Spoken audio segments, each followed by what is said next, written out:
Η iFixit ανακοίνωσε σήμερα την κυκλοφορία μιας νέας εφαρμογής iFixit με AI, τον FixBot, η οποία είναι διαθέσιμη για λήψη από το App Store της Apple και το Play Store για Android.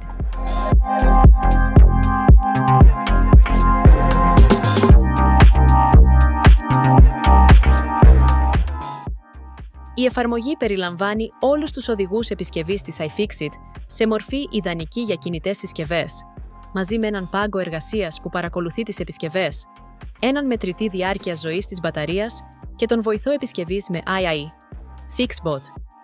Η εφαρμογή επισκευής της iFixit μπορεί να παρακολουθεί την μπαταρία ενός iPhone σε πραγματικό χρόνο, παρέχοντας γραφήματα για το πώς επιδεινώνεται η μπαταρία με την πάροδο του χρόνου.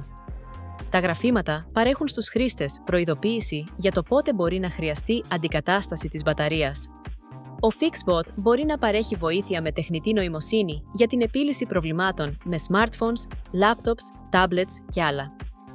Οι χρήστες μπορούν να περιγράψουν ένα πρόβλημα με κείμενο ή φωνή και ο FixBot θα παρέχει βοήθεια με τη διάγνωση και την επισκευή. Ο FixBot μπορεί να απαντά σε ερωτήσεις προφορικά για χρήση χωρίς χέρια και υπάρχει επίσης η επιλογή να μοιραστείτε εικόνες με την τεχνητή νοημοσύνη.